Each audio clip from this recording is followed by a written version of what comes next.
So guys, gagawin ko yung sa graduation. Kaya siya. Ano lang siya. Elementary siguro or high school. So, maliit lang gagawin natin. Tapos sabi natin yung dalawa. Yan, ganyan siya. So, graduation gift. Yan ang napiling kulay guys. Ito siya.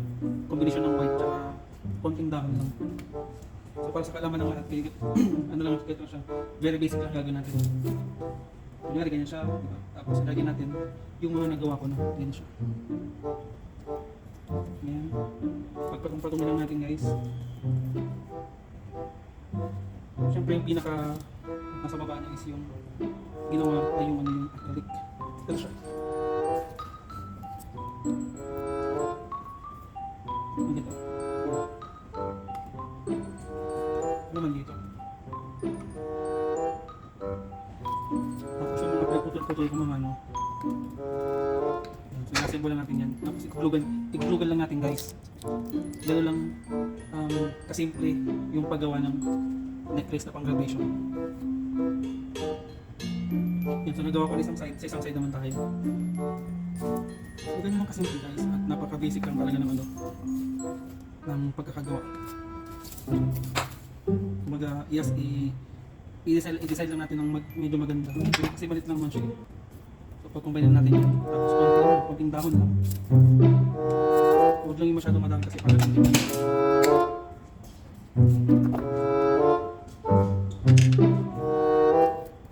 Ganyan lang siya guys. Malit lang talaga siya kasi pumalita lang.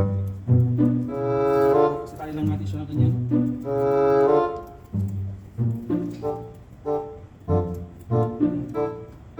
So ito rin yung ano guys, ito rin yung ginagawa pag may welcome back na ganyan, diba? Yung uso-uso rin dati na sinasabi dito. Dito rin siya. Tuloy natin ng konti. Tapos ganyan na siya.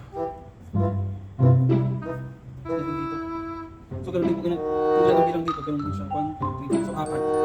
Gagawa natin ng 4 din sa kabila. Para medyo maganda-ganda. May design na ganyan. Tapos konting dahon lang para hindi masyado dahon lang nakikita. So yan, tinatali ko na siya ng ganito. Para hindi gumalaw.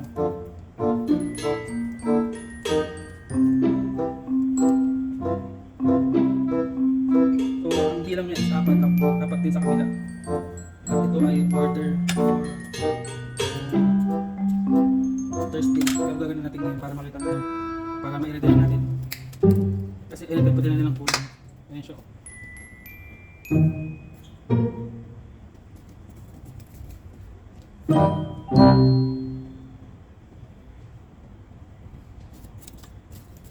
So ganun lang guys. 4 lang. Pero lagyan natin siya ng dahon.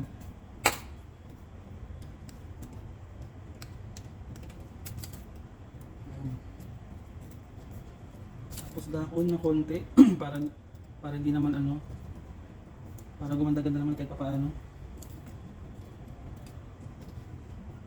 Tapos tali lang natin siya. Ganun lang kasimple, makakagawa ka ng ano. Ito yung pang bata, pero pag pang adult na, mas mahaba siya. Siyempre mas matangkad na sila eh.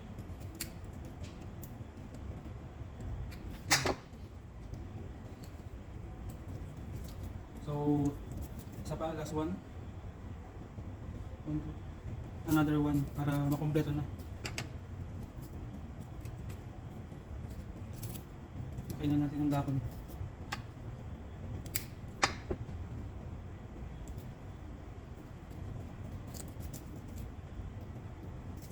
Yan, laki natin kasi ano lang. Baka makita yung size.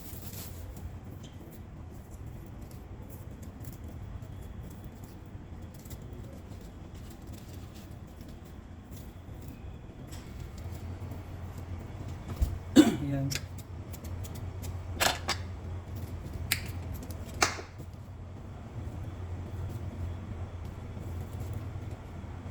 Dagdagan ko lang ito kasi medyo konti lang eh. Medyo konti lang siya, dagdagan natin para mas malaki tignan. Para hindi naman nakakahiya. Baka mag-complain tuloy yan ang customer natin. Medyo malaki siyang tignan.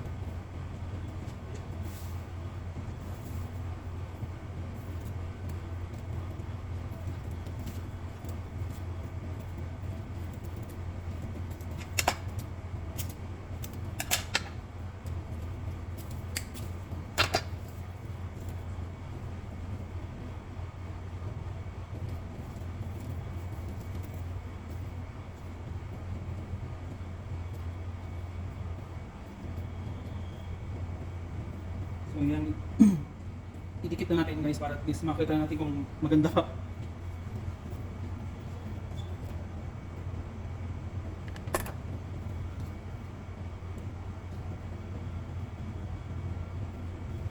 Para makita ko na guys kasi ito ay order.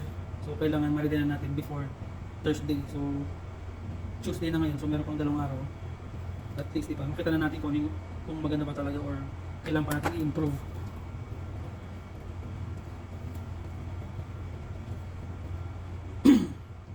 I think kailangan dapat 5.5 ganyan kasi medyo mali, medyo kulang.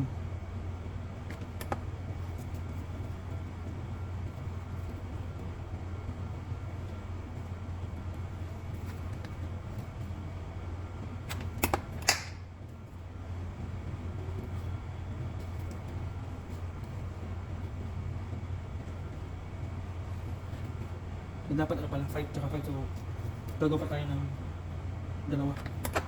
Then nabitin na pala.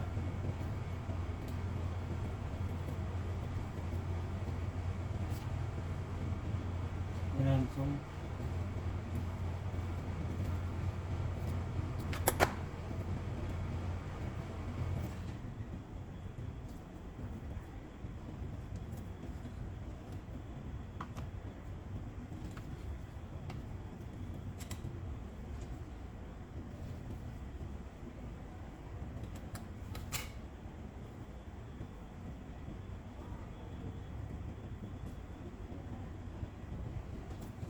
So, dapat talaga maganda yung sukat.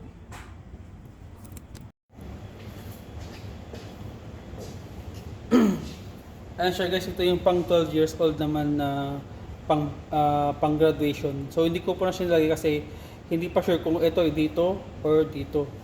So ganyan siya guys. Yan, pang 12 years old lang kaya malit lang siya. Wah.